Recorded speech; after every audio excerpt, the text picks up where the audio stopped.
Yes, sir. What number, number 1 or 2? This is agenda item number 2. Item number 2, Councilman Mays. That's the bulletproof vest Yes, sir. and the, This money here is coming out of their budget, right? Already budgeted? Well, in the case of the bulletproof vest, this is a grant, and so basically we're taking it from the revenue line item and putting it over to expense. So they can spend it. Right, and then also I'm assuming it is a match, and so we had to take $25,100 from uniform salaries and put that with it to match that grant.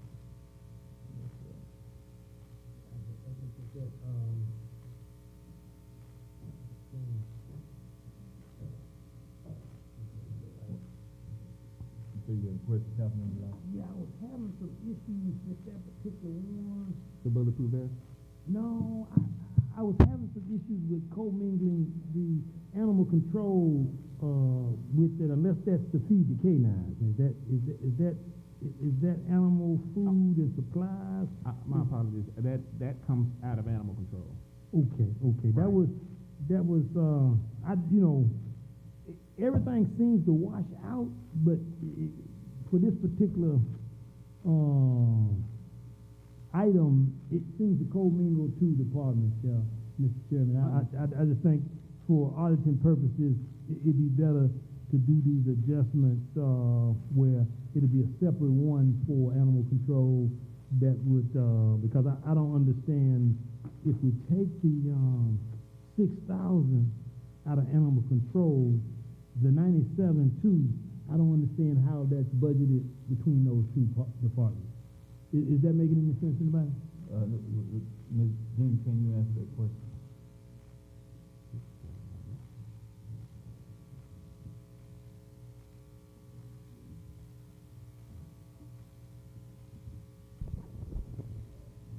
Would there be a conflict? I think it's on. I see the blue light. There's 6,000 in animal control that they're moving from one line item to another. And then in police, they're moving things around in their department. So there's nothing that's going from one department to another. No, I'm just saying that if you look at the 97,200, now are we saying that's the total amount of the two budget adjustments in two separate departments, but just from a clerical, it's kind of hard to see how that works. You understand what I'm saying? I understand what you're saying, and I can do that going forward. I'll just get one for each fund. Yeah, that'll be better for us. By department. Yeah, we can follow it because I don't really understand the commingling of the two departments and the bottom line of 97. Since they're in two different places, it'll take a little bit of work to separate them to see where they will go. And then you have the 12,000,007. Is Right, that that's the total of the two department budgets added together. I But got you. I can do them separately going forward. yeah, it'd be a lot easier for us to follow. Okay. That was the only thing, but I do understand.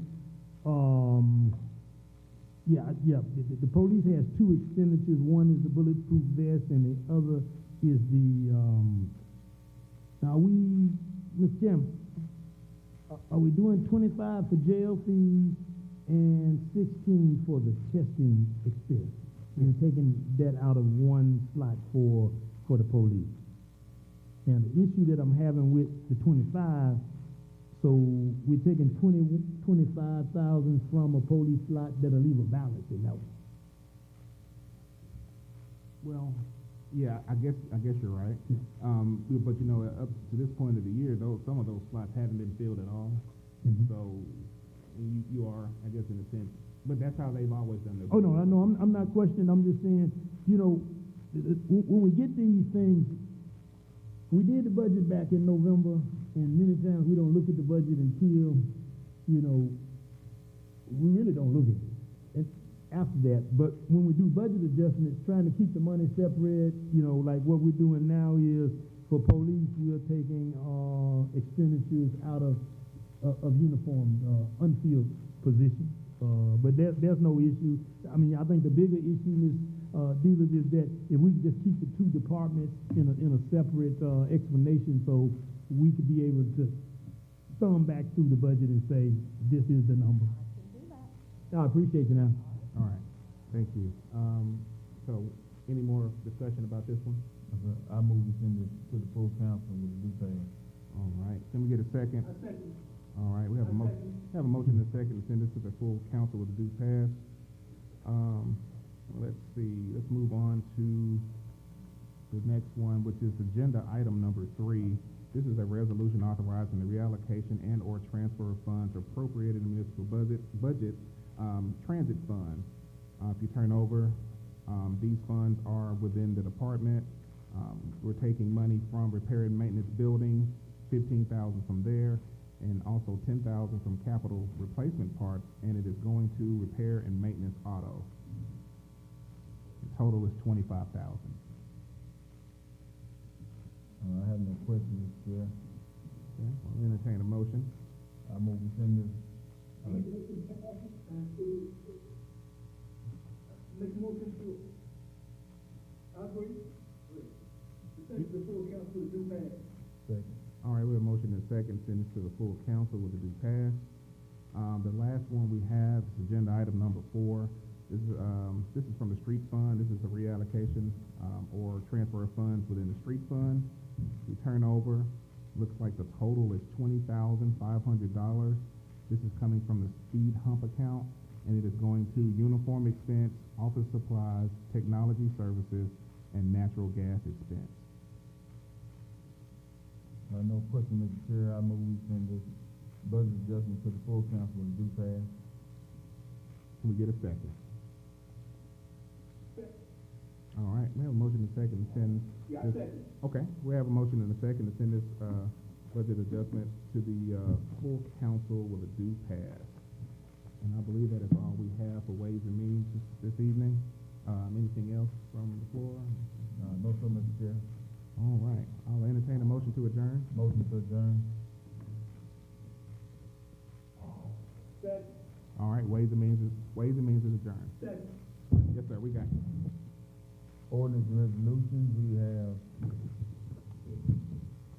five agenda items, and we have one agenda item to be discussed to be added to the agenda. Number 1 is the ordinance, is up for the second reading. 2, 3, 4, and 5 are all resolutions that will be completed on tonight, and all of you should have before you a resolution authorizing the mayor to execute a memorandum of understanding with the ambassadors for Christ Youth Ministry Incorporated. If added to the agenda, this will be agenda item number 6. Is there any discussion for ordinance and resolution? If not, I entertain the motion to adjourn. Move to I'll adjourn. make a motion to. Second. So moved. You are- Second. Yes, sir. Thank you, Councilman Mays. Recording stopped. You are, one second.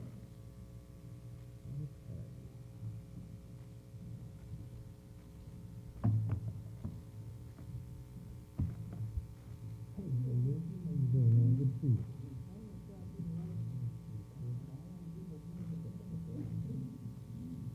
Mhm. How you doing, Mr. Yes, it's great. How you doing? Okay. What you got there, Jack? The compass.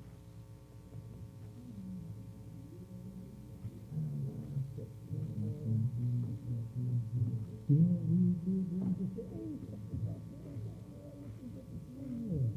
yeah, we can't complain. Yeah, we can't do this thing. Yeah. Oh, okay. Yeah.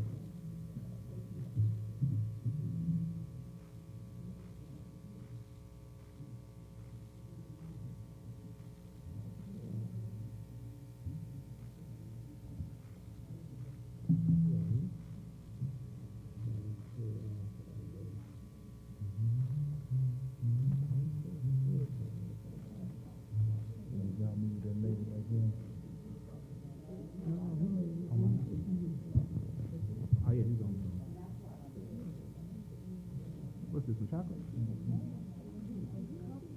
Oh.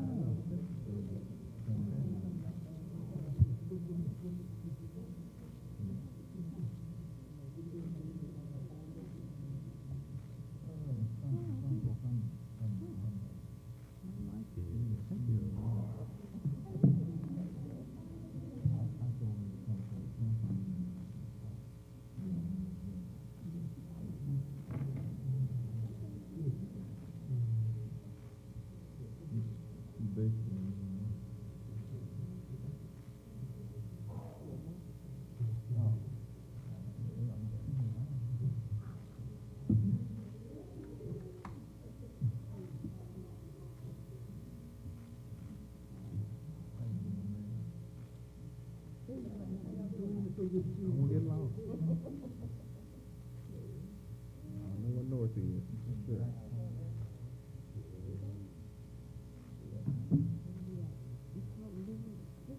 Mayor, how you doing today?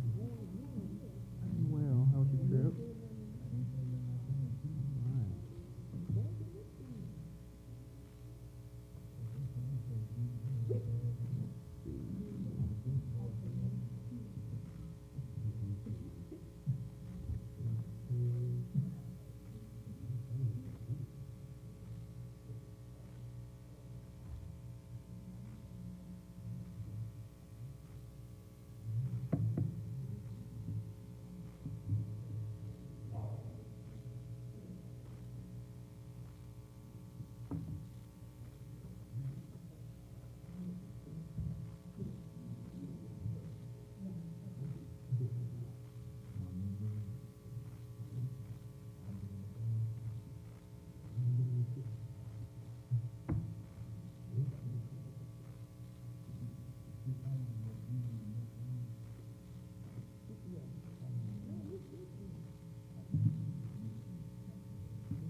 No, it has not.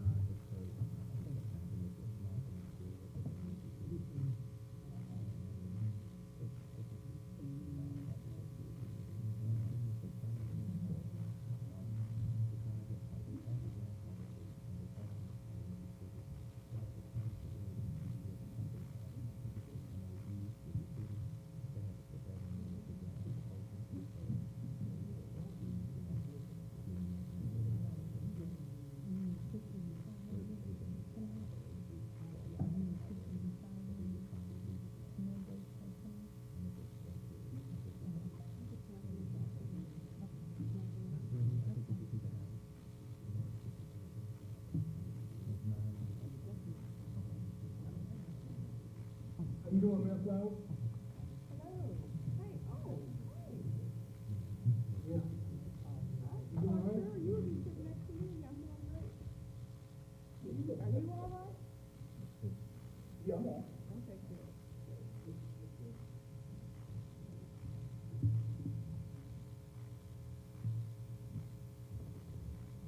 How you doing?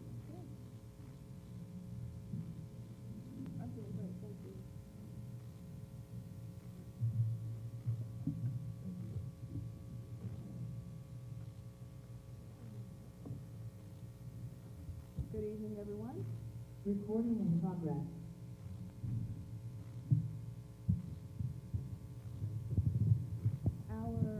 We do not have any public comments on agenda items, so we will officially call tonight's city council meeting to order. And of course, we will begin with our invocation. And this evening, we are graced with the presence of Prophetess Sandra Arnold with Ignite Life Center.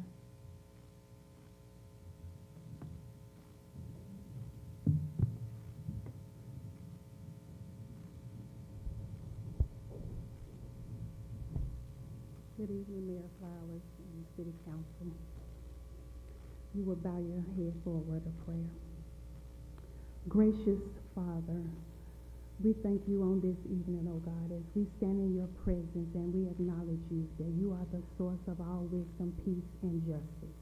As we gather to discuss the matters concerning our city, we invite the Holy Spirit to dwell among us, guiding every thought, every word, and every decision. Help us to approach every moment with humility, clarity, laying aside all differences, pride, so that we may engage in a meaningful and respectful dialogue. Teach us to listen deeply, speak wisely, and come together in the spirit of mutual understanding. May our conversations be seasoned with grace and rooted in a greater good for our community. Behold, how good and pleasant it is for brethren to dwell among us in unity. Let unity be our foundation on tonight as we reason together, striving not for what is personal gain, but what brings an everlasting benefit for our city. Come now and let us reason together, says the Lord. So, Father, we thank you that even in the midst of different views, shows us how to meet in the middle and how we should reason with open minds and discerning hearts. So, Father, we thank you that as we ask that you bless our mayor, every city council meeting, and everyone that is present that is under the sound judgment and more encouragement, let the truth rise and every confusion be silent. And let this meeting be honored and shaped with good intentions. Father, we thank you that this city of Pine Bluff and Jefferson County is sealed by the blood of Jesus and your peace. Establish divine order where there's unrest, and let every decision made today carry the weight of wisdom and the fragrance of integrity. In the mighty name of Jesus, we pray. Amen. Thank you. Hello? Can y'all hear me? Thank you so much, Prophetess Arnold. There we go. Okay. Now I can hear me. And next we will be led in the Pledge of Allegiance by Kingston and Colin Clifton. They are students at Colin Clifton. They are students at Friendship Academy. You can pull the mic. You can pull the mic to you. The little white mic. Here.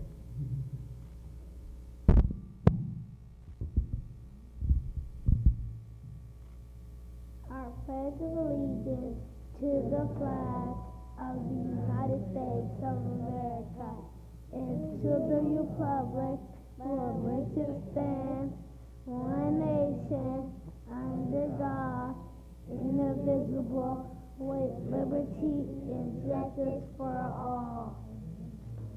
Now, young men, which one is Kingston? Who's Kingston? Raise your hand. And who's in Colin? That's you? Thank you both so much for leading us this evening.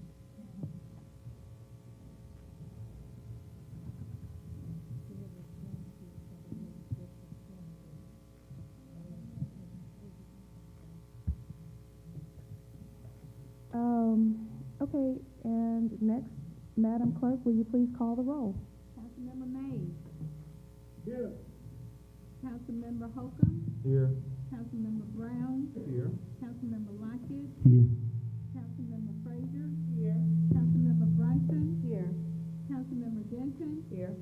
Councilmember Fails. Here. 8 present, thank you. Clerk Robert. And next, we will approve the minutes, which should be in your packets from the last meeting on July 8th. So moved. Second.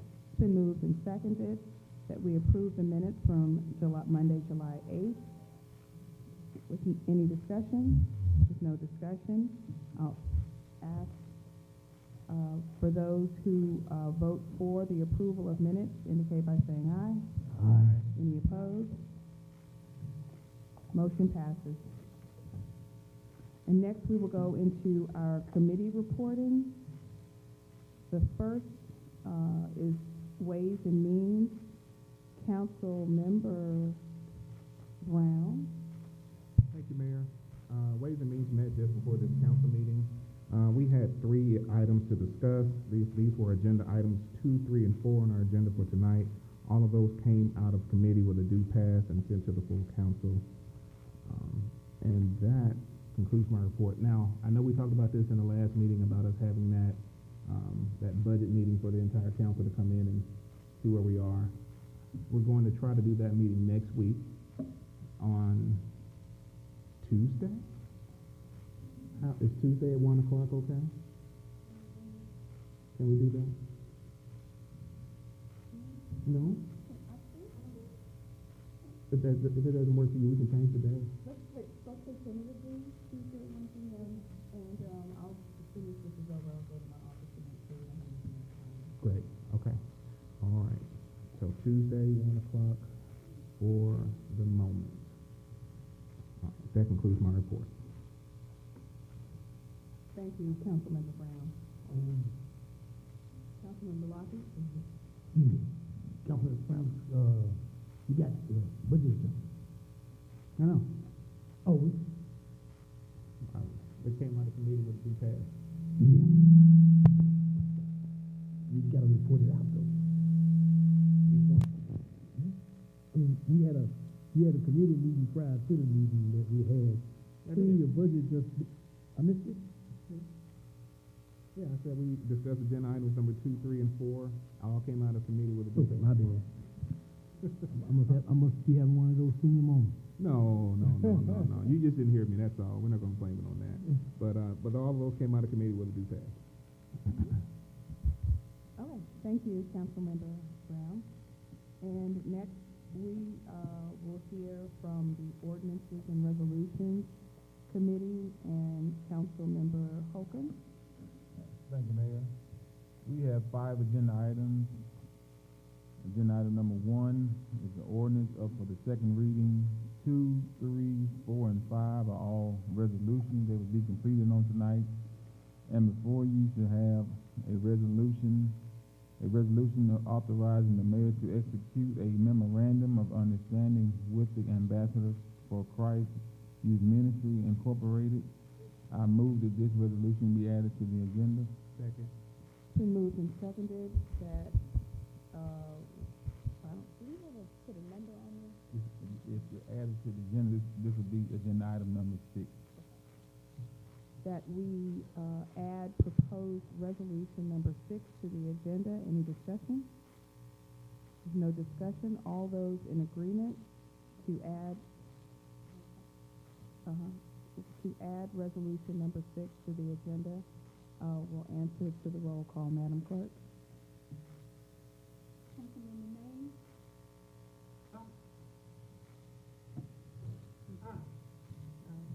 Councilmember Holcomb? Aye.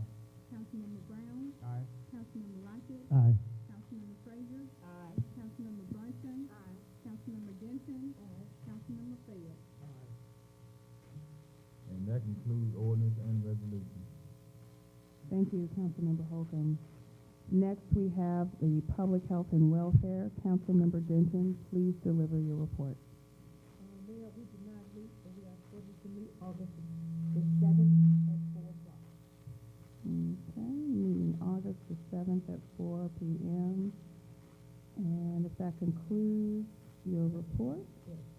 thank you. And next, we have public.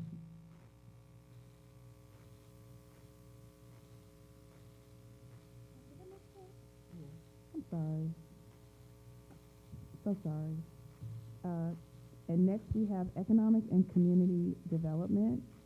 Councilmember Frazier, will you please deliver your report? Thank you.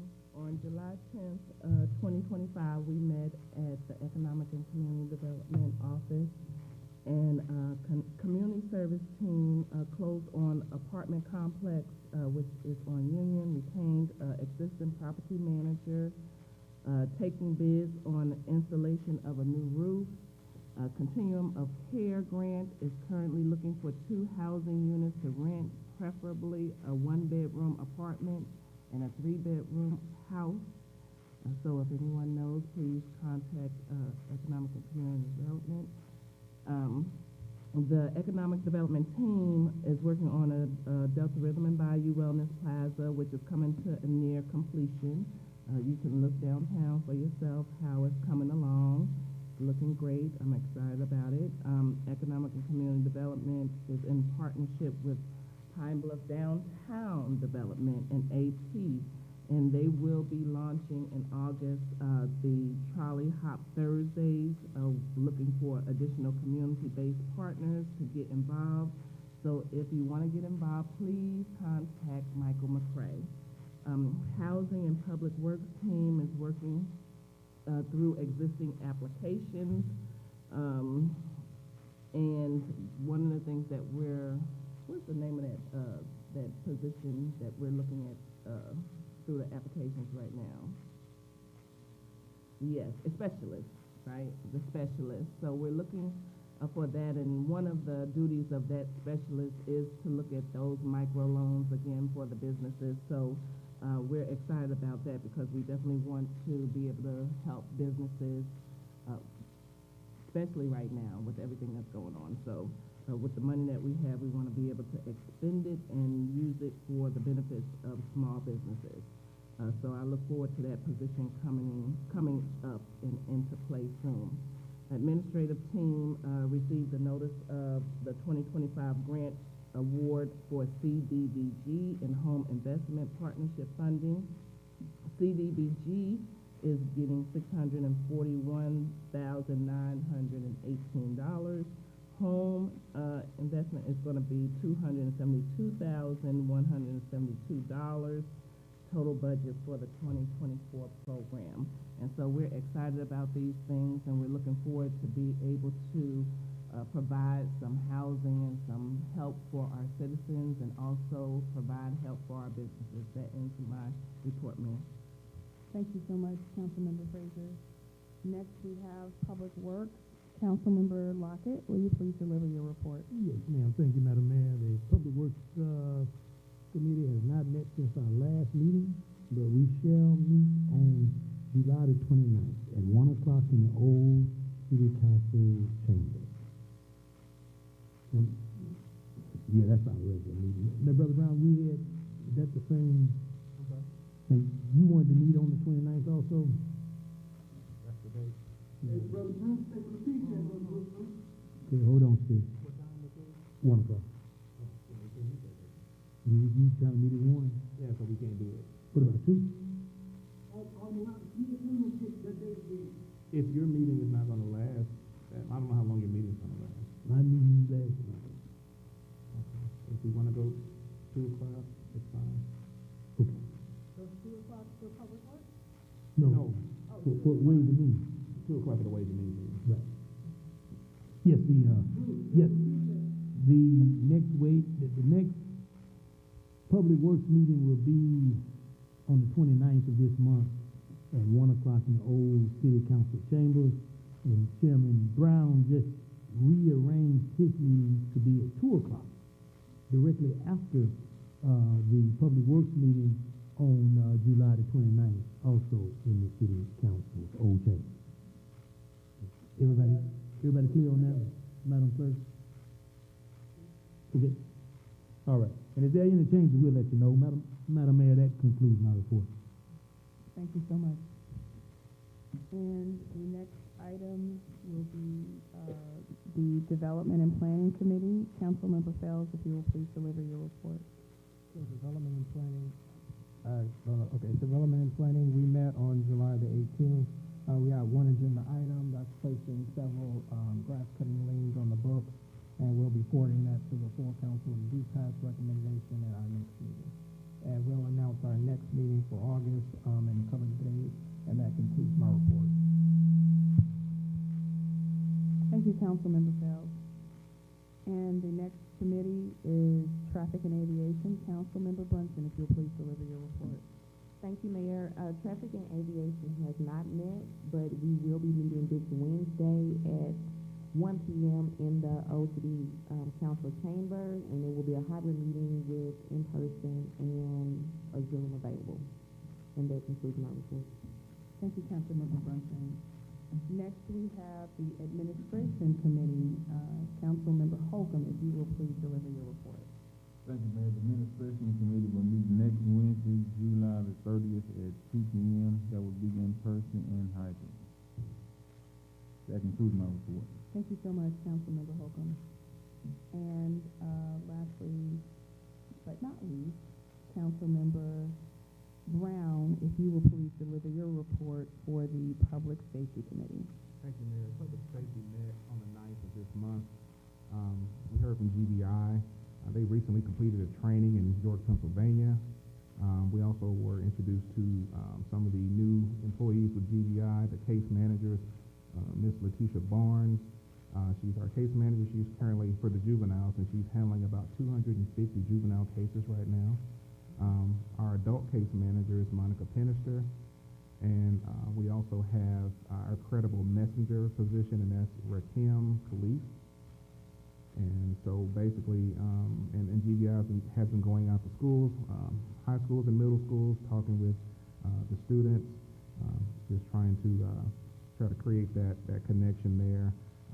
They also use a software called Pulsar, and they get alerts anytime there's a stabbing or a shooting or some type of violent crime in the city, so they're able to respond to those situations and get with those individuals who've been victims of those crimes. They're also they're doing training for anger management for all employees, just to be able to deal with those types of situations with individuals that they come in contact with. They also provide marriage counseling for domestic cases, and they're actually also using a software called Notion, and that actually helps keep up with what each team member is doing on a weekly basis. And so, just trying to make sure that we're doing all we can to reach out and do all the work with the community. Animal control, we heard from Mr. Graydon. He's been working with a pump station, and he's trying to get the lines run to it.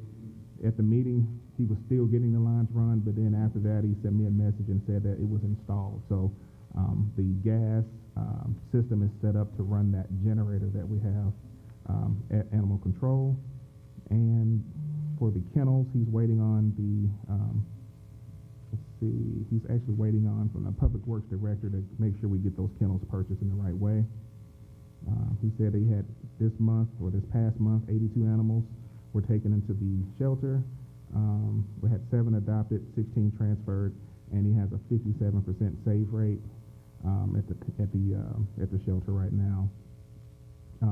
He also mentioned funding for traps, and that's actually one of our agenda items for this evening, and so that will be addressed in that budget adjustment. From the courts, we heard from Ms. Young and Judge Kearney. They have a position that they're trying to fill in the courts.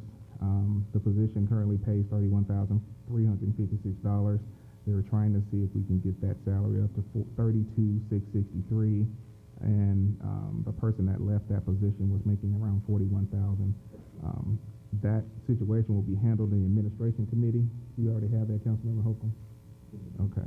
And also, there was a request for an increase in the clerk, chief deputy clerk's position, and I believe that will be handled in administration as well. All right.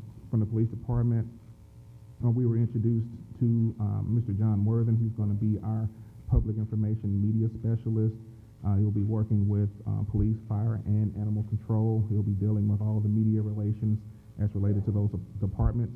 He's going to be working on transparency and open dialogue with the community. We have our fishing derby, which is August 16th. It'll be at MLK Park. Oh, I'm sorry, I thought somebody said something. Fishing derby, August 16th in MLK Park. I'm pretty sure more details for that will be coming out soon. Also, Chief Warrior mentioned that our National Night Out will be August the 5th, and that is going to be at the Pine Bluff Convention Center.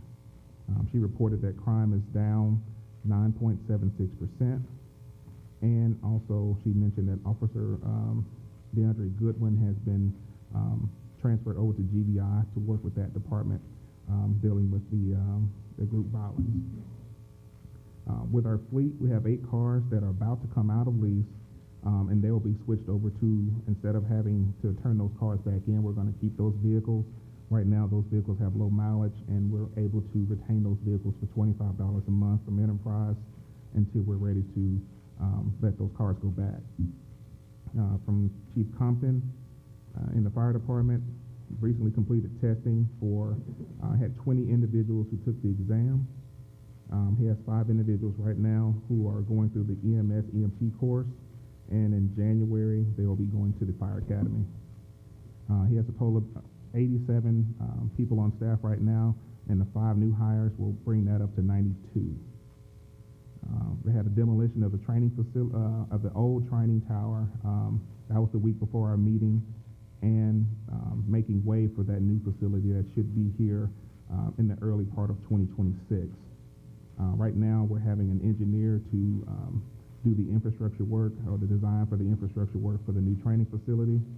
And he also mentioned that we had 209 hydrants that were maintenance or service, and we still have about 30 that are out of service.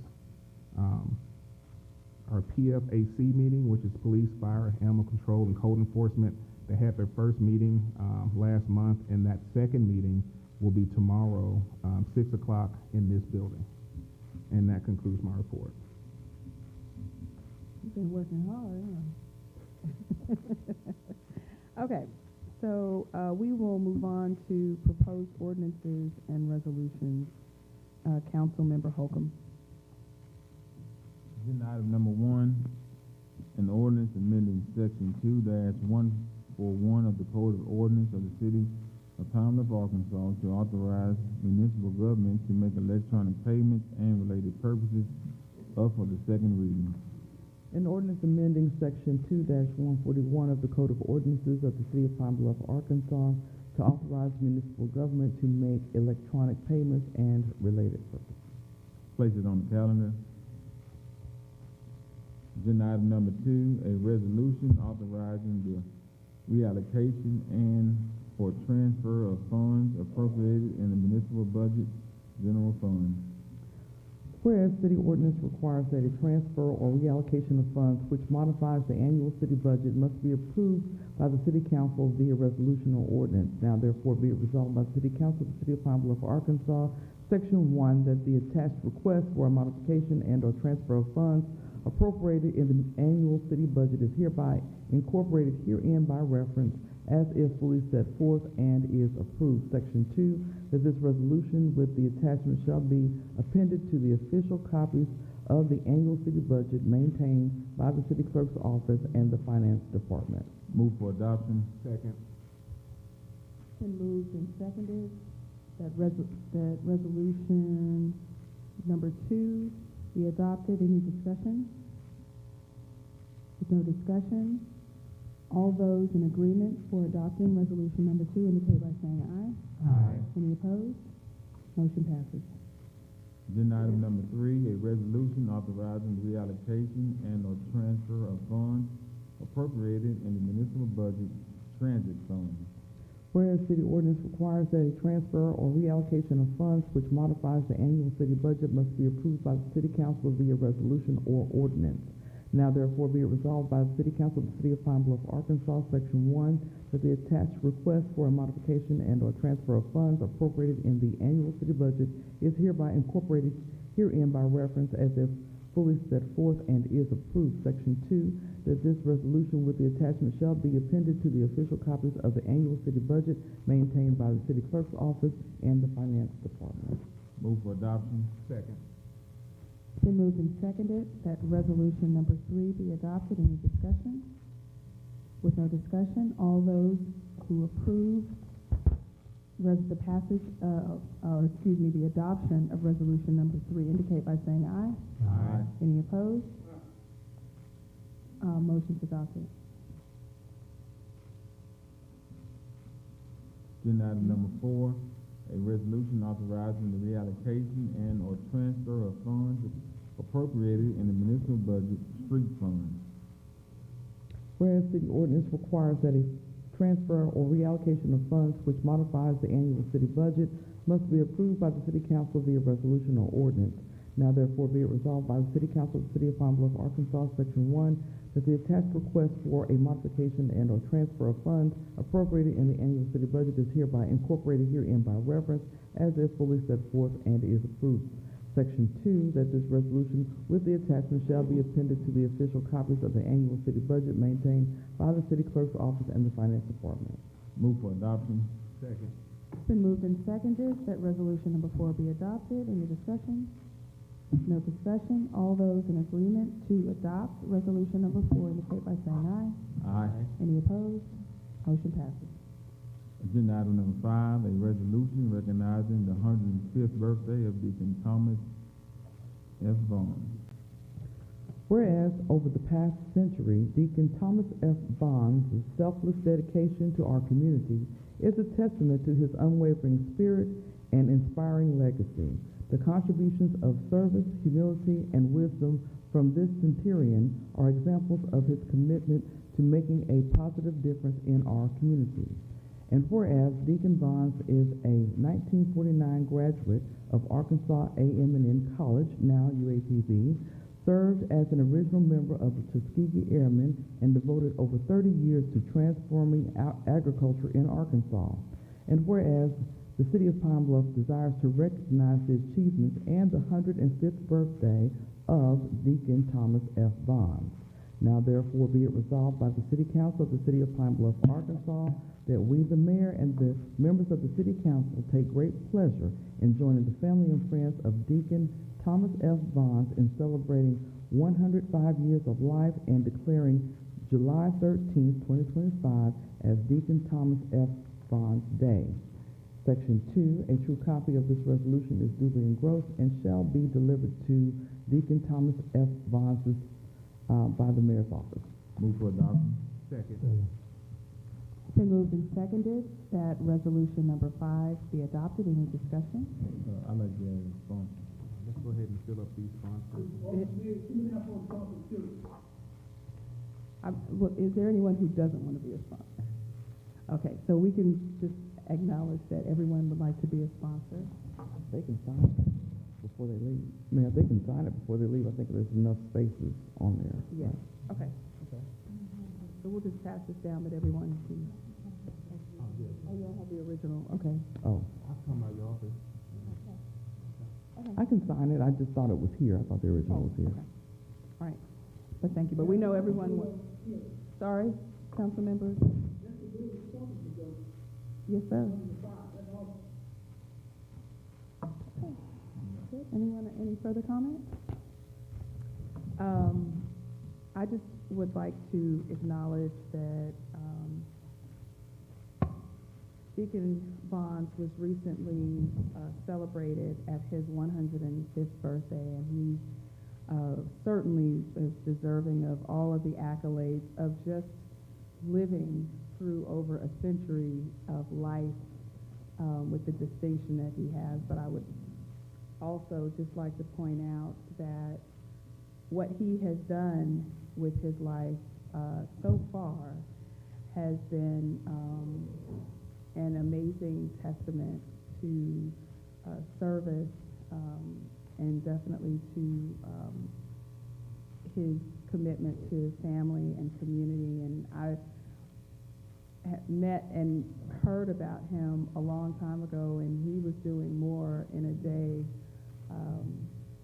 in retirement than many young people were doing all day long. And so his vibrance also is something that, as the young people say, is hashtag goals for us all. And I believe that he might have family here tonight. No? Sorry? Yeah, still a deacon. Okay, I believe there's a fellow deacon. And then, of course, Dr. Calvin Johnson is also here, and I don't know if either of you would like to say anything.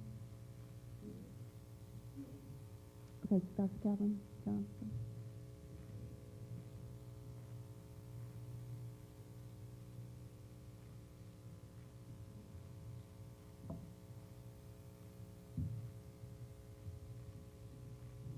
Good evening. Good Mayor evening. Flowers and members of council. I assured Deacon Vaughn that if he couldn't get here, I would be here in his stead. So I'm honored to be here representing Mr. Thomas Vaughn and his family. And thank you. I know he will want me to say to you, thank you for your consideration, your kindness, and thoughtfulness. During the last week or so, Mr. Vaughn, during his birthday, he has been a very busy 105-year-old gentleman. He's had a lot of honors, and as of Saturday, he was planning to be here tonight. So I don't know what happened, but it was a day-to-day thing in terms of his energy level. So I'm here to represent him and say thank you on his behalf for your consideration and the resolution. Thank you so much, Dr. Johnson. And I believe he has a fellow deacon here. I'm not sure if you'd like to say anything. Oh, Dr. Johnson, you're a deacon. I didn't know that was, sorry. Thank you. Okay. Thank you. With no further discussion, all those in agreement in support of adoption of resolution number 5 indicate by saying aye. Aye. All those opposed? Motion passes. Agenda item number 6, a resolution authorizing the mayor to execute a memorandum of understanding with the ambassadors for Christ Youth Ministries Incorporated. Whereas the ambassador for Christ Youth Ministries Incorporated wish to enter into an agreement with the City of Pine Bluff to provide comprehensive, trauma-informed, and developmentally appropriate services to homeless and at-risk youth between the ages of 16 and 21, including housing, supportive services, and long-term transition planning. And whereas the parties have collaborated on a grant application for Family and Youth Services Bureau Transitional Living Program. And whereas it is desired to approve the terms and conditions of an agreement with the ambassadors for Christ Youth Ministries Incorporated. And whereas the mayor should be authorized to execute the attached 5-page memorandum of understanding to this end. Now therefore be it resolved by the City Council of the City of Pine Bluff, Arkansas, that the mayor is authorized to execute the attached memorandum of understanding consisting of 5 pages, which is incorporated herein by reference with the ambassador for Christ Youth Ministries Incorporated for the purposes of providing services to the homeless and at-risk youth and on the terms and conditions set forth in said document. Move for adoption. Second. It's been moved and seconded that resolution number 6 be adopted by the council. Any discussion? Yes, Councilmember Lockett. And actually, can you allow me to say something really quickly? Yes. So first of all, I want to apologize if this wasn't in your packets. It was a very short window in between the time that Ambassadors for Christ had to apply or reapply. So typically they haven't had to reapply in this way, but it was really through some of the DOGE activities that required them to reapply, and not only reapply, but also where the city has in the past submitted letters of support, they are now requiring, as a part of the reapplication of these resources for our community and others, that there be a memorandum of understanding with very specific language in terms of that memorandum and their support by the police department. And I wanted to share that we spoke with Chief Warrior about this, or I did, and she was initially very concerned about, especially with this short window, dedicating time and human capital in this way through a memorandum of understanding. And upon further discussion and a follow-up conversation with Chief Warrior, what we understand is that following the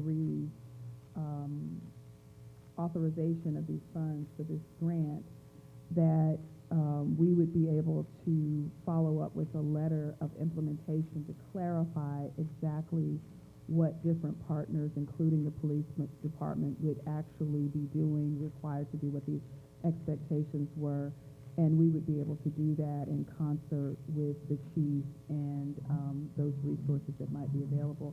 And the other thing that we did was to connect Ambassadors for Christ with Opportunity House, since a major portion of the work that they do is to provide transitional housing for the vulnerable young adults and teens who are the targeted clients for this grant from ages 16 to 21.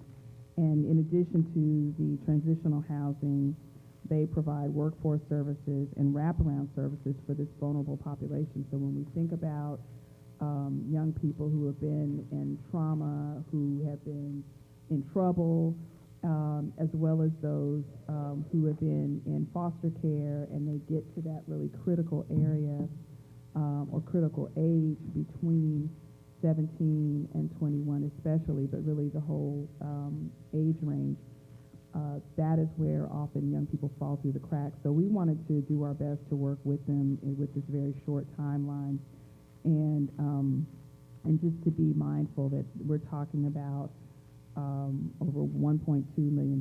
It's a $350,000 annual grant for 3 years, providing those services to this critical youth group. So I just wanted to give that context of how all of this came together and why it wasn't in your packet, but why we are trying to get it done through this meeting because of the timeline.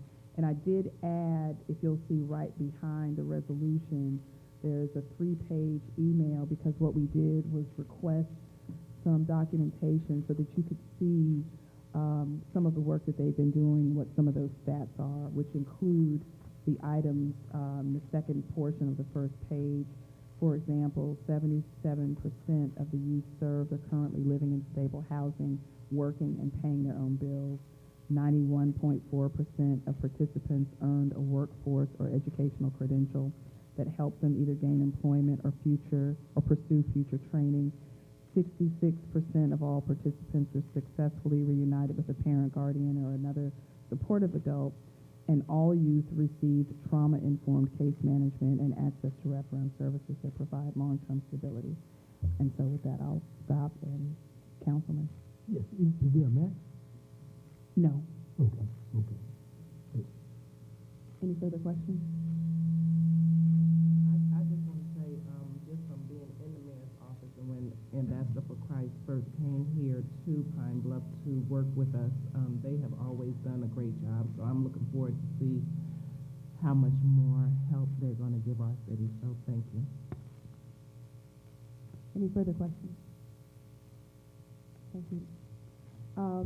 With no further questions, all those in agreement to approve resolution number 6 indicate by saying aye.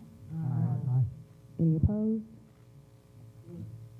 Okay, resolution passes. Madam Mayor, Yes, Mr. Byron Vaughn has I joined just saw us. that. Thank you so much, Councilman. But thank you. Well, we're glad you made it. We would like to stop and recognize you if there's anything that you would like to say. We did pass the resolution. You can come right there to the mic if you would. Thank you so much, sir. Hi, my name is Byron Bonds, and I'm the son of Thomas Bonds. Reason I'm here is because my father's just exhausted. He's been very busy lately. He got a proclamation not too long ago from Whitehall, as well as from he's just exhausted being everywhere at one time. And so, in fact, my sister right now is making sure that he's taking it easy right now. So anyway, I'm here to accept anything that you want to offer, and he's most appreciative for the honor. So anyway. Thank you so much, Mr. Okay. Barnes. And we did acknowledge and note that he's been a very busy man for 105 years, and so Yeah. we are certainly understanding that he couldn't make it tonight, but we thank you so much for showing up in his stead. Yes. Well, glad to be here, and again, apologies for not getting here a little bit sooner. We've all been just drained. No worries at It all. snuck up on me. Yes, sir. But I was trying to get through on the other side, and I couldn't. And someone just happened to mention to me, "Oh, you go through those doors instead." And here we are. And here we are. So anyway, he's most grateful, and he wishes he was here, and he wanted me to accept the award. Thank you so much. Okay. And now we will read the announcements for this week. Announcement number 1, events at our local library will take place this week on Tuesday, July 22nd, 2025, from 3 p.m. to 4 p.m. in the Teaching Kitchen at the main library for children ages 5 to 11. Shake up snack time with this burst of color. Mix together bright, tasty treats to create a colorful snack mix that's crunchy, sweet, and full of fun in every bite. Number 2, on Wednesday, July 23rd, get ready for a colorful explosion with our erupting rainbow STEM. Mix, fizz, and watch bright colors burst and bubble into a fun science experiment that's as dazzling as it is exciting. This event will be located at the main library from 3 p.m. to 4 p.m. for children ages 5 to 11. Number 3, the Art Times 3 campus will host a free public reception for the exhibition Strange Awakening by Brian Wolf on Thursday, July 24th, 2025 from 5 to 7 p.m. for all ages at the Art Space on Main. If you have any questions, contact the program director, Shakila Rahman, at 870-536-3375. Announcement number 4. Free auditions for Finding Nemo Jr. will be Friday, July 25th, and Saturday, July 26th for ages 7 to 11 at Catherine M. Bellamy Theater, the Arts and Science Center. Bring your best self. We want to get to know you. Come to auditions and be yourself. For more information, contact Theater and Programs Coordinator Bethany Gear at 870-536-3375. Announcement number 5, second health fair and hygiene product drive for local schools on August 16, 2025, 10 a.m. to 2 p.m. at Old St. James Family Life Center, located on 4512 South Ohio Street in Pine Bluff, Arkansas. Services offered include free blood pressure screenings, glucose checks, cholesterol screenings, prostate screenings, snacks, snow cones, and much more. Oral health with Dr. Ronte Graham of Taylor and Carter Family Dentistry. This fair also includes social services and healthcare agencies available to assist in insurance needs and questions. Admission to the health fair is free of charge, and the event is open to the general public. Announcement number 6. The City of Pine Bluff will be hosting a PFAC, Police, Fire, Animal Control, and Code Enforcement meeting on July 22nd at 6 p.m. in the Kevin Collins Center. And I want to add one thing, just because this is something that came up today. The Pine Bluff Aquatic Center had to close early today due to really a technical chemical matter with the pool And we had a chance to visit with Mr. Raymond Joshua, who is the director, and there have been efforts through a contract, and we're just being very transparent so that people can be aware of what's going on, and we're going to do a better job of making sure that the public knows, number one, of preventing any of these emergencies, but also making sure that the public is aware when we have to close. But there was something that the staff was not aware of that was going on that wasn't realized until the contractor came over today, and they are working to fix that. We are hopeful that we will reopen tomorrow. You can definitely check and call the mayor's office. You can go to the city's website, and you can also take a look at our social media so that you can keep up with what we're doing, and we will use those communication tools to make known how we get back online. And the other thing, and you'll hear from the director, we will also be making changes with regard to our schedule so that we can make some changes for hours that have been in place a long time, but we want to make sure that our residents and the members who pay memberships monthly have access to the pool on holidays and on the weekends. So we're going to be working hard along with Director Raymond Joshua to put those and many other exciting changes in place. So stay tuned. And with that, yes, sir. Hey, everybody. Mr. Raymond Joshua is doing a great job with the aquatic center as well. Yes, sir. That's what I just said. I'm saying it too because I Yes, stopped sir. by quite a bit, Yeah. checking on them, as well as a lot more places in the city. We want to keep them. They're doing a great job. I just stop by there once in a while and just check it out. That's all I have to say. Thank you, sir. Any further discussion? I got just one. Sure. Councilmember Brunson. I want to announce that on July the 29th, we, 100 families, we will have our alliance meeting, and the topic this month, we're going to be talking about feeding the rent, starving the table, tackling the double crisis of food and housing insecurity in Jefferson County, which are two of the hottest and main topics that are pressing in our county.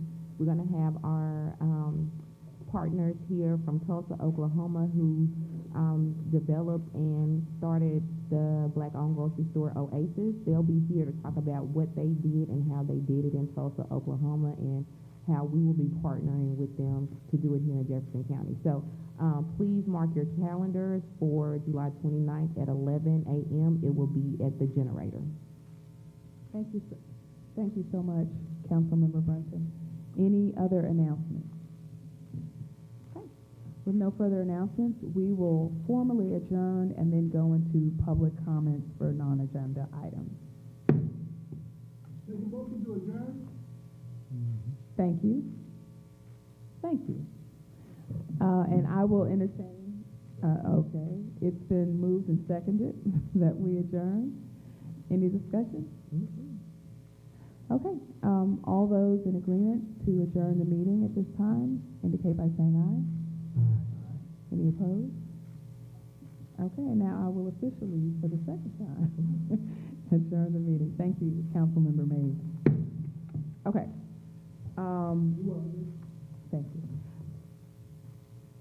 So we have on the list, and it's not printed because we had a meeting and did not get them on the list, but we will entertain them first. The Arkansas Black Mayors Association's director, Mr. Frank Bateman, is coming with his team and our design engineer to give us an update on the watershed project. And I will recognize you first, Mr. Bateman, and then you can make further introductions and presentation from there. And if you would, afterwards, be available for any questions that the council may have. We'd appreciate it. Thank you. Good evening, Mayor Flowers, Clerk Roberts, city council members, we are here to announce that we're moving on to the second phase of the watershed project. We completed the planning, then we had a pause there for about 120 days, and we went on and selected the engineering firm who's here, who did the actual planning. So we're just here to say that we're moving on to phase 2, which is the design phase, which you'll be able to see a lot more work on the ground, doing the work here in Pine Bluff. I have with me my assistant, Kevin Hunt, and also the design engineer will be EJS Edwin Jones. Madam Mayor and Council, again, we have been working on this program on the planning phase for about 2 years, and we successfully got that phase planned and approved all the way up to Washington, D.C. with the National Watershed and the USDA and the NRCS. But we're excited to begin the design phase. We're going to make every effort to keep all of you guys informed on what we're doing.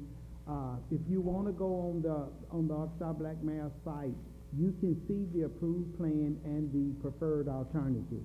And I can honestly say that we're going to do good work in all of the council areas. So we're excited. We are prepared to get ready, and we're going to keep you guys, ladies and gentlemen, and our citizens also well informed on this design process, which should take about 18 months to 24 months, have a lot of approvals to go through from you guys to the Arkansas NRCS and to Washington, D.C. Thank you, Jim. Thank you. Hello. Thank you, gentlemen. I want to know if there are any questions from council members. Councilmember Holcomb. Are we still at the same cost? Yes, we're still at the same cost. We still have the same amount of money. And can you give some clarification, because I do believe that we started out with $30 million or thereabout, and then there was something about an increase to $50 million, but then we've already passed the planning phase, now we're into design. So can you give the council an idea of what the cost of the design phase is specifically? Hey, let me let the engineer. Okay. Well, the job will be performed probably in 2 phases.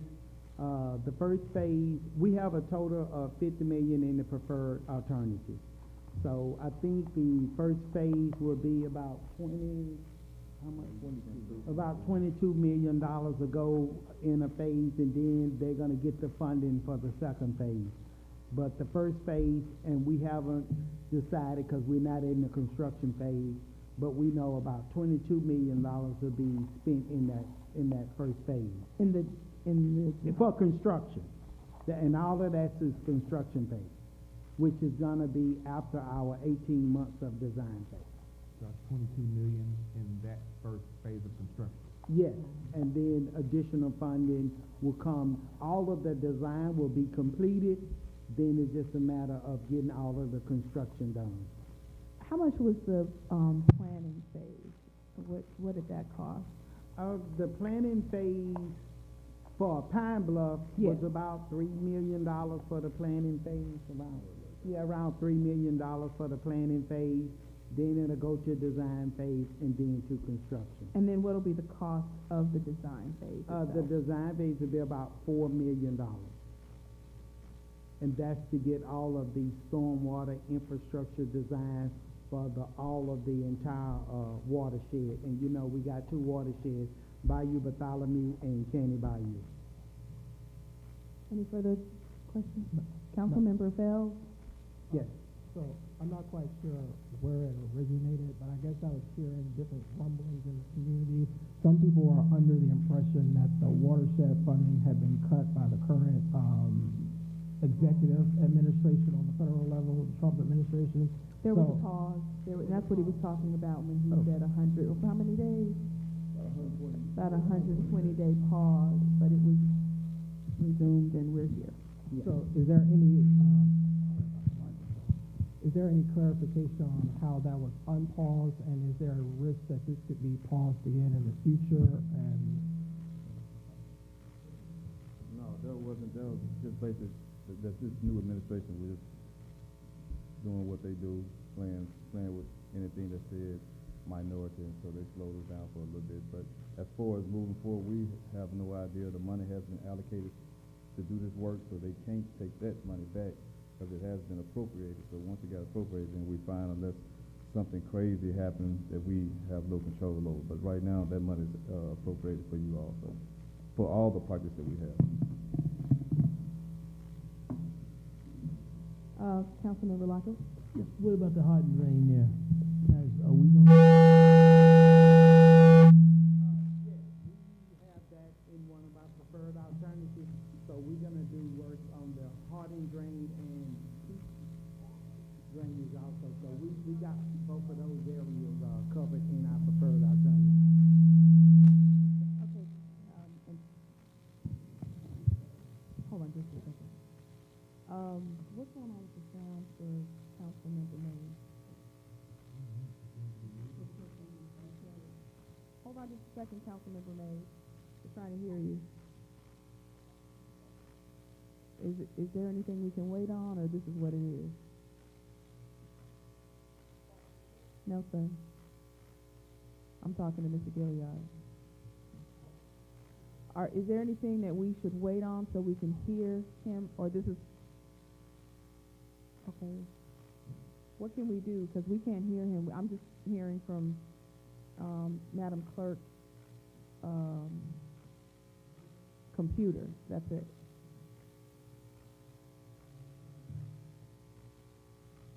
Councilmember Mays? Okay, just still the computer. Yes. Okay.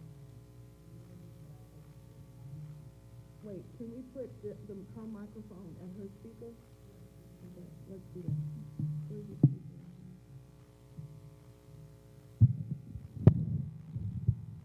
Go ahead, Councilmember. Councilmember Mays? Okay, thank you all. The guys doing the dealing with is that money just sitting there? Is it moving any kind of way? You talking, what, 30 million or so? No, okay, so Councilmember Mays, just real quick, and I'm sorry to interrupt, because I know maybe you didn't hear. So we're in the second phase, of 3 phases. The first was planning, and they revealed that, and confirmed that the first phase was $3 million. This second phase will cost about $4 million, but they have not started. They're just now getting started.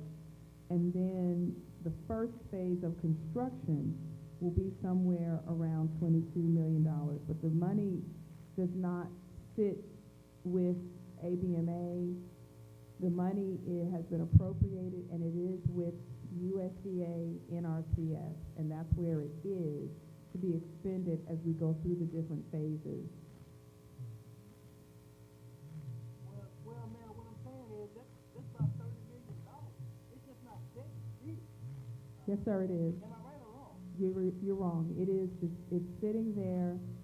Some of it has been spent, but it has been appropriated, and the money has been sent already to the USDA NRCS, and ABMA is our fiscal agent, and as the work gets done, the money gets expended. Am I correct, gentlemen? Okay. Any further questions, Councilmember Mays? No, just gotta watch that real close. That's a lot of money. We are. That's why they're here giving us the update. We're good. Any further questions? Well, I think it's still a lot of money. Any further questions? I guess my only question, you mentioned Harding Drain, Pitch Drain, so, and you also mentioned Bayou Bartholomew and Caney Bayou. So are those different parts of, different phases of, the construction phase, or where are we with that?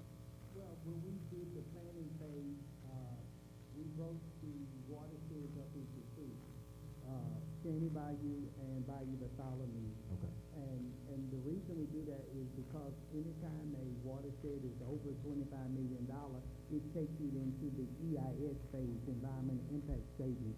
So when we broke them up, that allowed us to get both designs done, not to go, because if you take it to an EIS, you could talk about another 2 years or 3 years. So we got it, we split it, got the same work done, achieved everything that we needed to achieve to, get and move it to design phase. Okay, all right, thank you. One last quick question.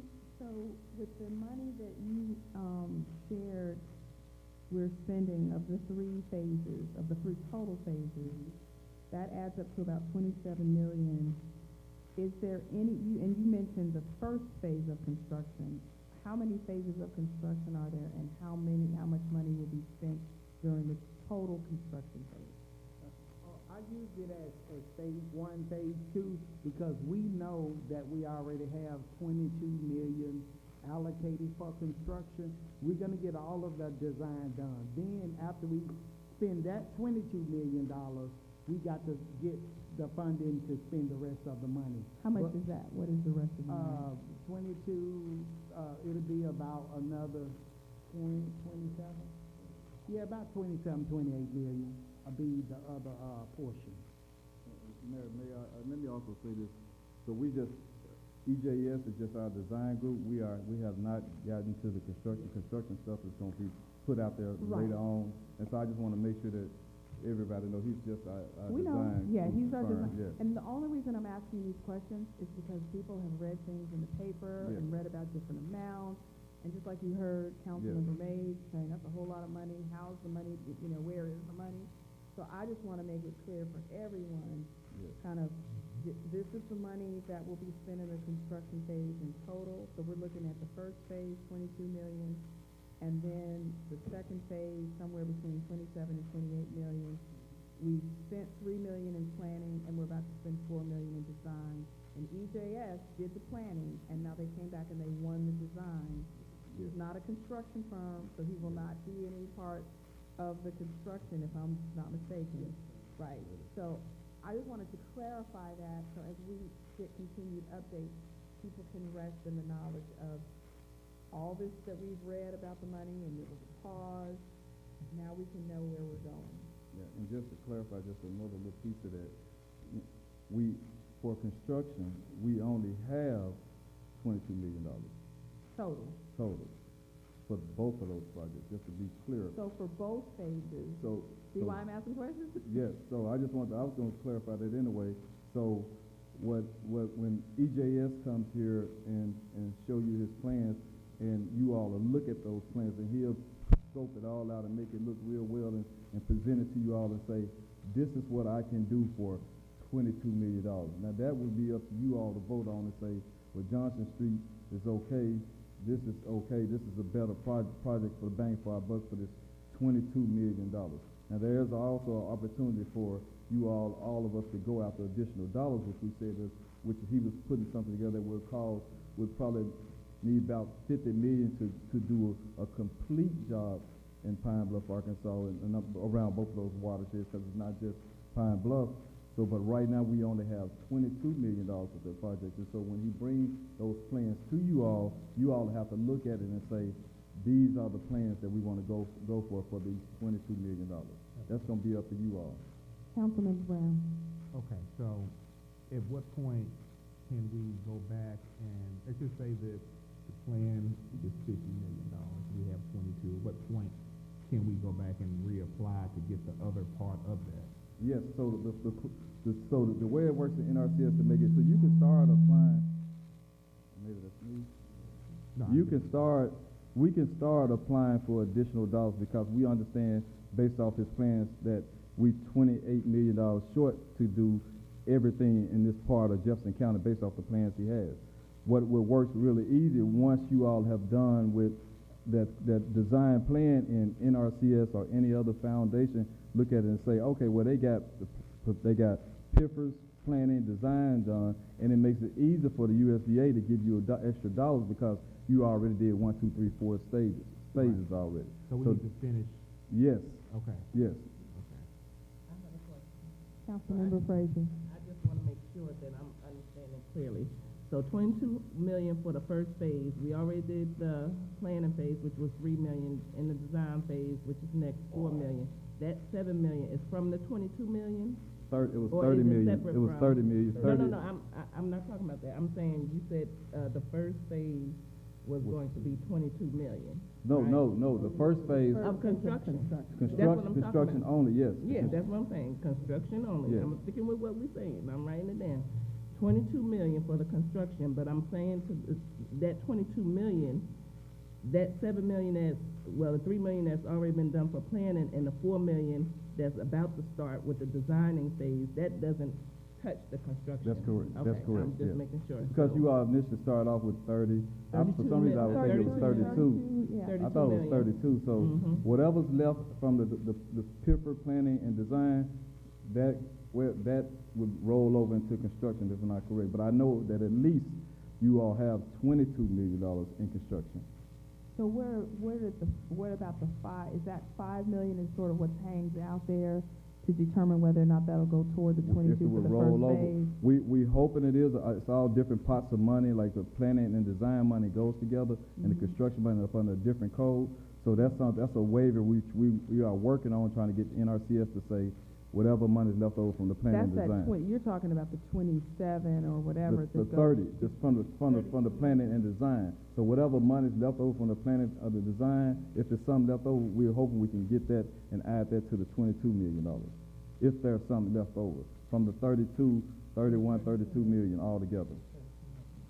Because I think it was 32, but I kept hearing y'all saying 30. I haven't looked at the paper in a while, but I thought it was 32. It was 32 million. Yeah. So if that was already appropriated and we're looking at 27, then we're still looking at 5 million that was appropriated. We would still have to apply for those dollars as well? So, say that question again, because So we only have 22. So we started with a whole, I know, but, Yeah. and I don't know how we got to that, but what I'm saying is we started with the 32 million. That's correct. And with 32 million that we know was appropriated, which going back to your point, which is one of the reasons why we're able to move forward from the pause, because the money was already appropriated. It was already spent. It's already with USDA NRCS. So if we have that kind of in the pocket, and we've spent 3, we're about to spend 4, and we know that 22 has been budgeted for construction, that leaves 5. And some of that may be administration fees. And I was just gonna say that Okay. too, as well too. Based off whatever from administration fee and everything else that goes with it, we are gonna ask for whatever remaining dollars are left to be able to slide over into construction. That could be $100,000, or they could be $5 million. We don't know yet. But administration fees is 10%, right? That's $3 million. Yes. So we still would have another 2 million that should be with construction or go over to design if Yes. we need. Yes, we'll know all of that. As a lady named, she's not new, but she's kind of new. She's taking over NRCS. We'll be able to figure all that out with her once she gets learning the ropes about what goes on in NRCS. And I want to say it's the Arkansas NRCS too as well. Correct. Yes. And if we could just get clear on that, for the next update, if we can get clear on. Yes. Because the administration fees would be contractually defined. Yes. So if we can get clear on what that is, the next update, I think we'll all be clear on what the money is. Okay. Because we know where it's sitting. Yes. And one last thing, and then. Councilman Brown. Somewhere in here, when he does this design will be the entire project. And then after that, just say the entire project is $55 million when you design it. Yes, the design is gonna be for every preferred alternative, which is right at that $50 million. Okay. So we're and- gonna have all of the design completed. And once you finish that, and then we're able to apply to get the difference between the amount of money, which is roughly 22 million right now, the difference between that and the total design, we're able to reapply and try to get those funds so we can complete the entire project. Yes. And it makes it easier, like I said, once you done, got to construction, and you say you did $22 million worth of work, and now all you need is X amount of dollars for construction, based off what we're learning from NRCS, they're more likely to give you that money than start somebody off from phase 1 and phase 2. So we have to start construction before we can apply? Well, I don't necessarily know, and we ought to clarify that because I thought about it. I'm not necessarily sure that you have to start or finish construction, but that's something I want to talk to Frank about, and we talk to Amanda, and just ask so we can have clarity on Right. that. And, I mean, in my opinion, I think it would be better if we could get it on the front end so we know what we're doing, you know, instead of starting on $22 million worth of project and we have $50 million, the total scope is 50. It's kind of hard to pick and report back choose. to you, we'll get that to you also, have that piece of information for you all as well, too. Thank you, sir. Because I want to see this project, the whole county, done the way, based off what I've been hearing, but you all haven't flooded in this city. So I would like to see it all done, just because. And will we get a breakdown of what the money, I know we say planning and design and whatever, but will we actually get a printout or an email of something of showing how this money was spent for each phase? Yeah, we'll provide a copy of that. We're actually going through our audit right now, so we'll provide a copy of that. We also brought a scope that we left, the scope of work, talking about the design. We left that with Mayor Flowers. She'll share that with y'all. And like you say, you can go on the website and see the ABMA website and see the plan that was signed over by the chief. And one more question. What was the Councilmember Fells and then Councilmember Mays. What was the estimated completion on the design, when you will probably have a draft of that design, or have you not decided that yet?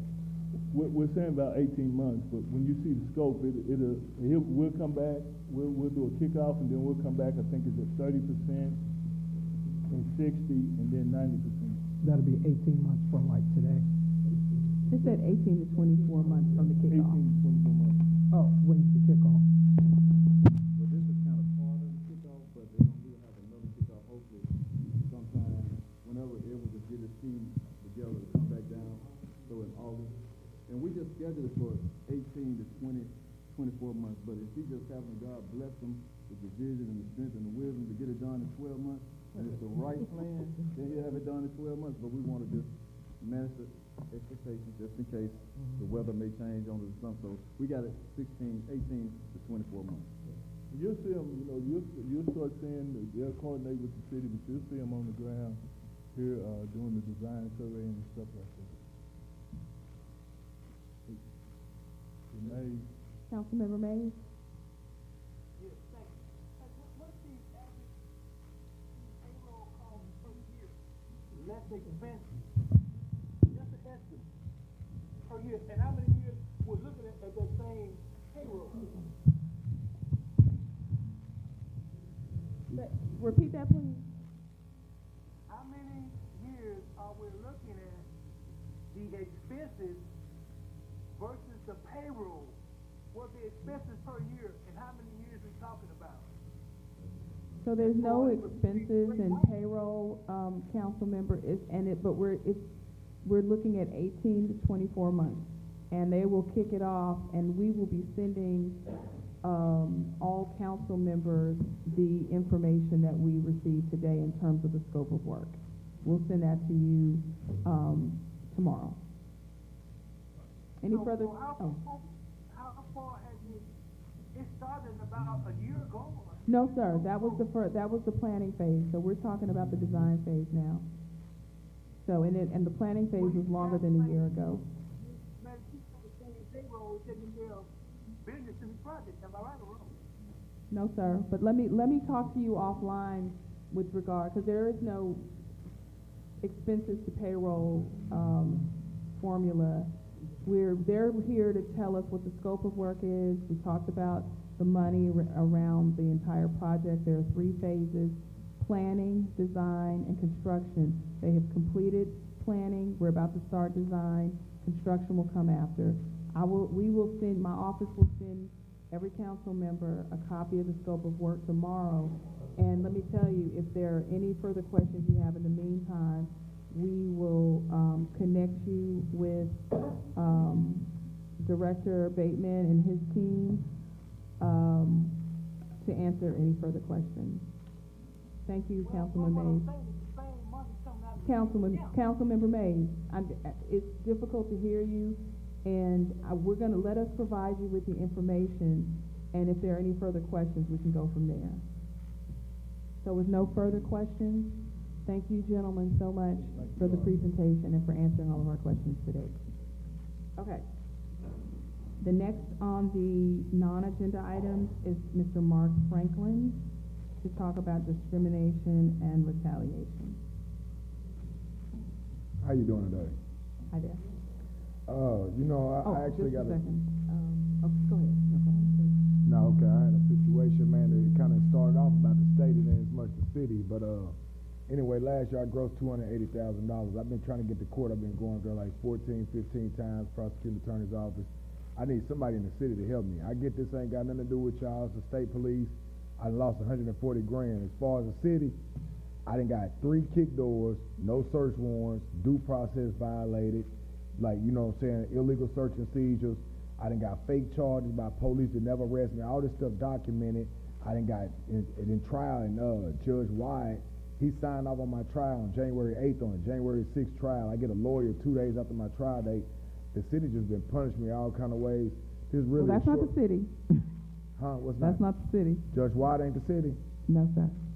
So let me say this, because we were talking about state police, and then you're talking about Yeah, that on the side. I was talking about more or less the police kicking my door in the search warrant. But you said state police, and then you're talking about circuit court. Now, the other thing, because I met you last week, and I know that, I believe you have an appointment with Chief of Staff Joyce Campbell. Yeah, she was never calling me back for like a week or so. That's why I just came here. That's not true. Because I heard Misha Thomas, who is my assistant, talking to you, and she was to call you, and then I was on the phone with you, and then remember the three of us were there. It was just last week, and we talked about Wednesday. It was the week before that when she had a lot of people coming for a meeting, and so I told her. I don't know about that. I'm just talking. Right, I was just telling you what I know. That's okay, because the bottom line is, we've been talking to you so we could sit down and help you, and I know that Chief Campbell has talked to you on the phone extensively as well. So we don't have anything to do directly with state police. Let me finish. With state police, and we don't have anything to do directly with the circuit court, but we can help you. And what I would ask you to do is whatever time you're scheduled for, and if you're not aware, Chief Campbell is here. I know that you have something scheduled for Wednesday. So if you can get with her. I got one more quick question. Let me finish saying what I'm saying. Yes, ma'am. So if you can get with her offline so that you can learn what time your meeting is on Wednesday, she can get all the information and help you, because in this arena, we really only supposed to have 2 minutes, because that was a whole presentation. Right, so I was trying to put it all in 3 minutes. Hold on. And everything, it sounds like you have been dealing with a lot. Right. And so I know that you can't relay all of that in 2 minutes, and there's no room for fixing it after 2 minutes on a Monday night after hours. I actually typed it up before I came. I figured this would happen. So all I'm saying is, we have already talked about and scheduled something for you so that you can get more attention to this. Now, I'm going to stop talking and let you finish. All right, I'm going to go ahead and wrap it up. And so this is my only question for you, because I did understand the state police wasn't in part of the city. I didn't know about the circuit court. But this is my other question. As far as if judges prosecute me, police arrested me for charges I didn't do, I'm steady doing 6 months, a year, I don't think that's right. The kick doors with no search warrant, due process. Now, you didn't pick the chief of police who did it. It was Hugh Banks and Debbie Hollingsworth, and you wasn't the mayor at that moment, you know what I'm saying? I believe that other black woman had just sued the city, Brenda or something, for some kind of racial discrimination or something, and then the guy sent a bike patrol by my house every day, and then they just started arresting me. When I complained, they put fake charges on me, they started kicking my door without a search warrant. I just feel like the city could do something to help me with that. If y'all could help me get in court early, I would appreciate it. And I just wanted to throw it out in front of somebody else, because I don't know, it's been 4.5 months, and I got no progress, so I figured if I throw it in front of everybody, maybe somebody will see something, hear something, and whisper something in my ear to help me move forward. Thank you for your time. Absolutely. Okay, So Wednesday at 9 a.m. is when your appointment is. And like I said, if you have any further questions, you can get with Chief Campbell or myself offline. Okay, you're very welcome. Okay, and finally, Kathy Majuska is here, and she is with the Sanger Theater, and she is working through the A&P Commission. And if you could, both of you, please come forward. Oh, you can come right here.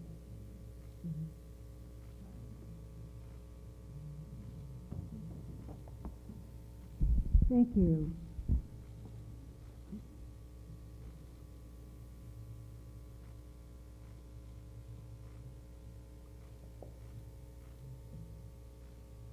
Some papers that will be part of what I'm going to talk about, some information for you.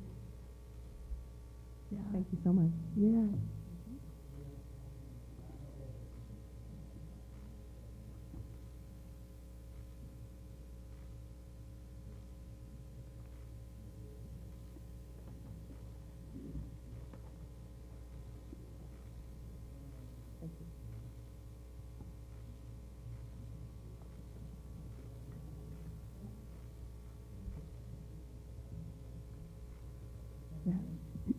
Thank you, Tristan. So, Mayor Flowers, council members, ladies and gentlemen, I have a story to tell.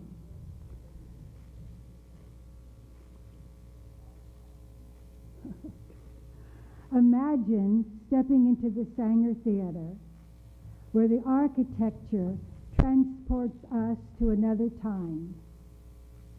The Sanger is of an Egyptian temple-style interior, a tribute to an ancient world, rich with symbolism and grandeur.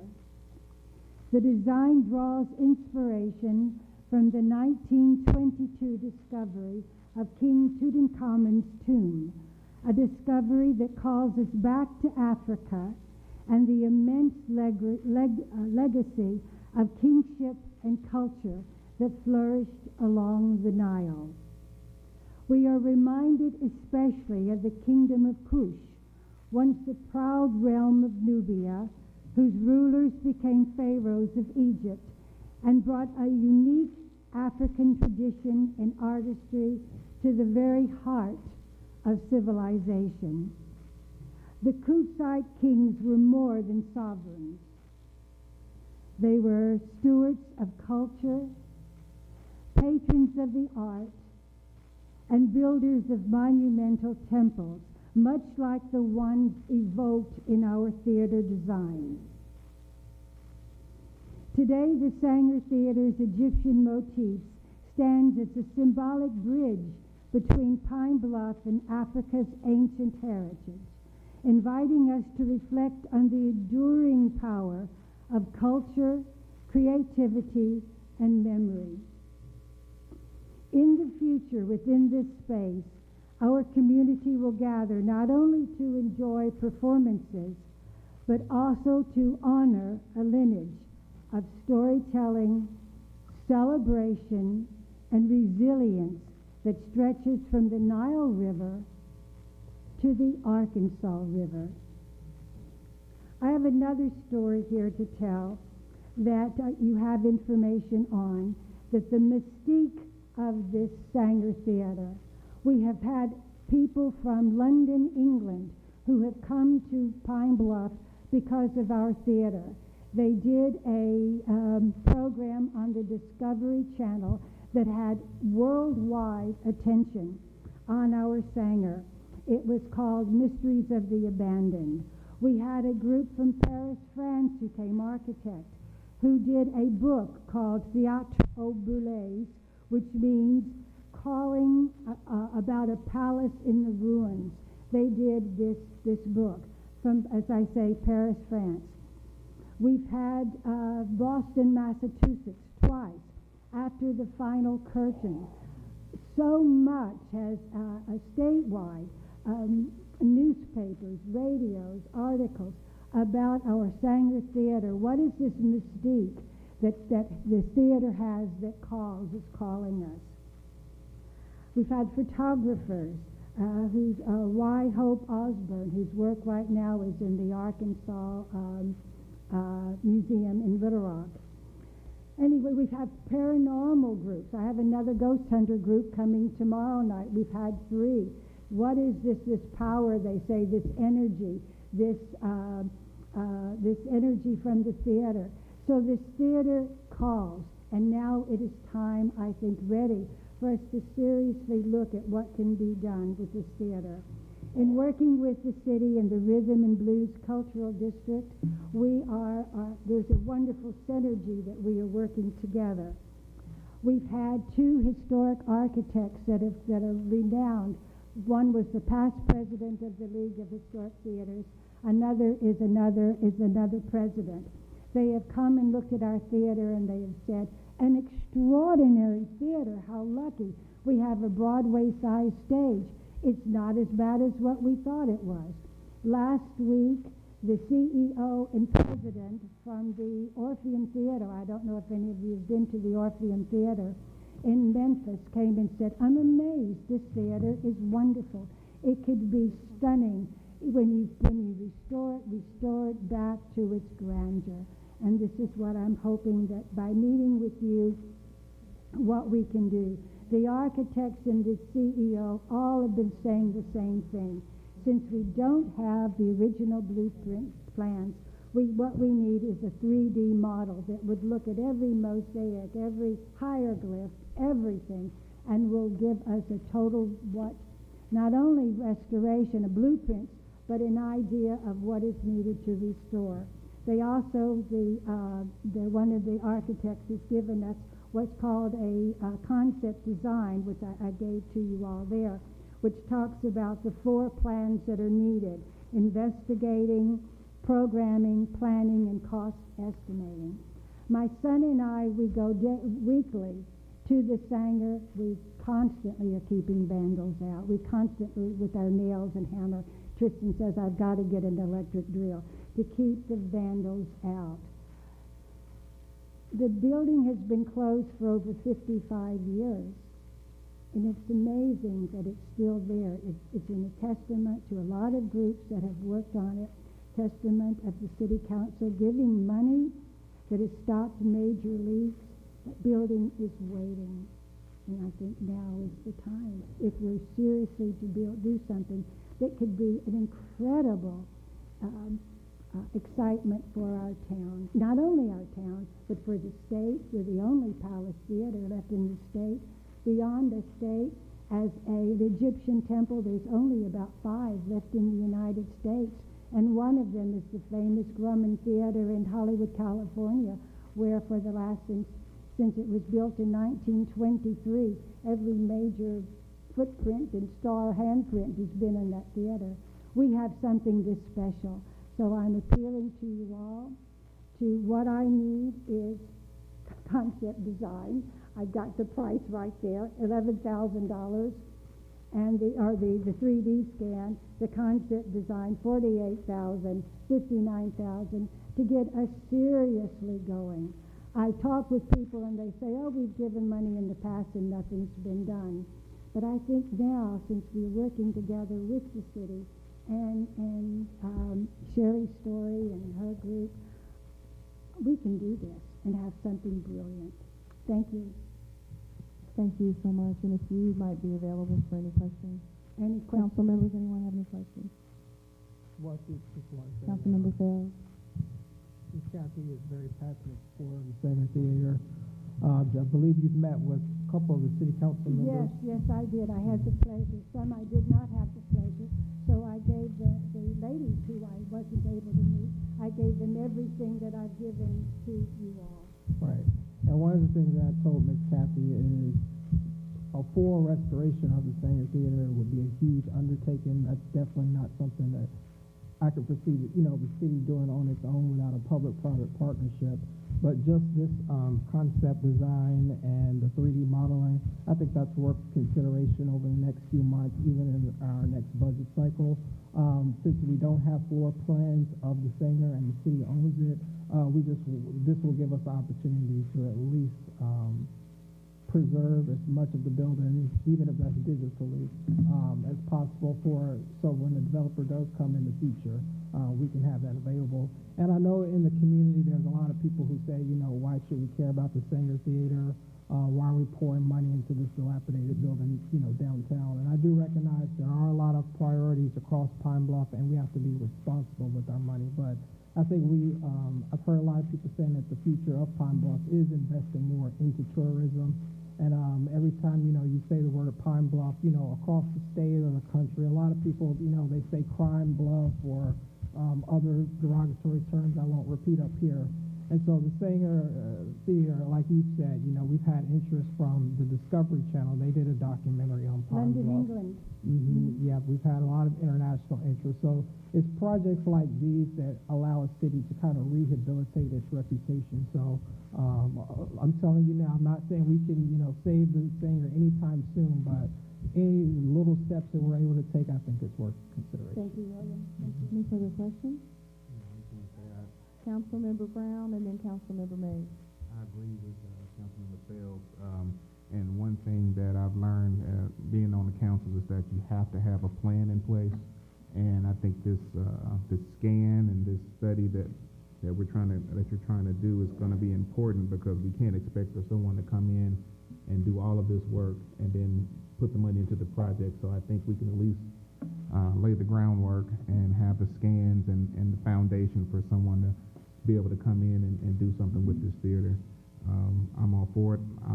I'm not sure when we will be able to fund it, but I think that we should definitely consider it, if not this budget cycle, but our next one. Councilmember Holcomb? I agree. I appreciate you coming out tonight. Oh, thank you all. This would be so marvelous for our town. It really would. Thank you. Now, hold on just a second. Councilmember Mays?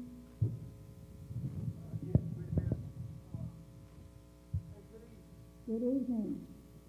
There about, I guess, 3 or 4 years ago, and fixed the roof for the stop leaking. Is that the area still leaking? No, that leak saved the building. There's some pictures that I have given on the second page for the ladies, and you could see where the incredible leaks were that was destroying our buildings. That was addressed. That building is still standing because of you all. Thank you. Thank you, Councilman.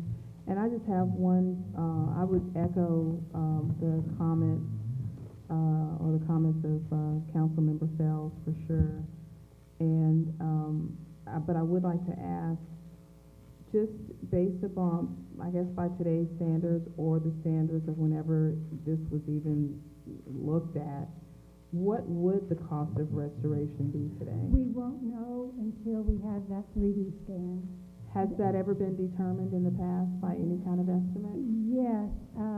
Years ago, I had Philip Allman, who was the past president of the League of Historic Theater, and we did a complete, even to the grand piano being putting on the stage. Everything was itemized and done. I have that, but that was done in a while ago. Do you have any idea about when, ballpark? Pardon? Just a ballpark of when that was done? Yes, just give me a moment. I have to go back in time.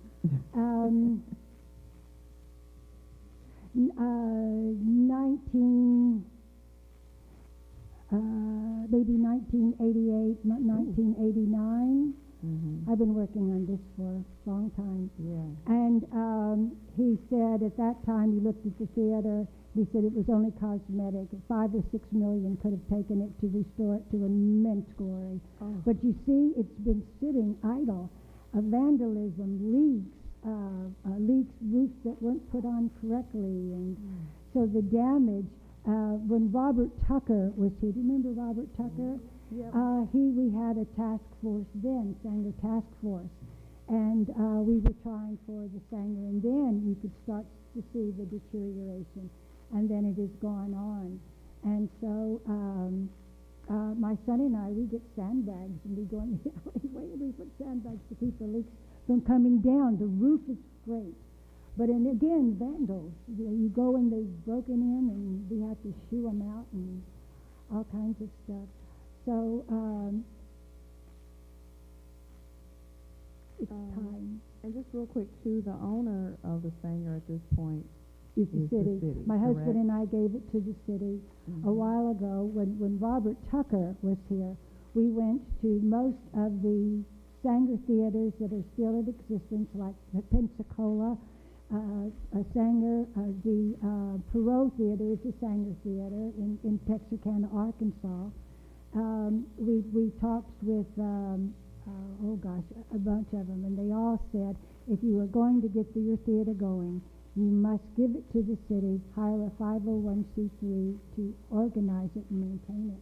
And so we said, we can't do this on our own. So we gave it to the city, and we're grateful for it.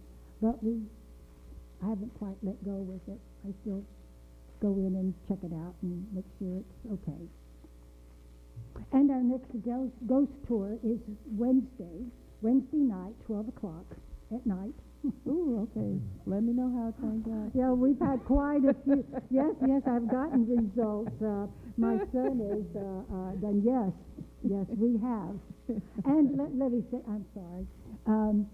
The Orpheum has a ghost that they, in their restoration book on the theater, 2 pages donated to Mary, their ghost. I called up Noah in Texarkana and said, the Perot Theater, well, Noah, how many ghosts do you have? Oh, well, we have 2. And you have to have. And a friend who asked Carol Channing, Hello, Dolly. Mm-hmm. And she was asked how many ghosts out of all her years of doing Hello, Dolly, especially in New York, how many ghosts have you come across? And she said, well, not really any of them. They said, you got to have a ghost. So, anyway. Well, thank you for this All right, presentation, and thank you for your service and your dedication to seeing this through to today. Thank you and your family. Thank you. Okay. Thank you. Okay, with that, we are done. Thanks to everybody for hanging in there. We thought this was going to be a short one. I saw the 4 or 5 things, I was like,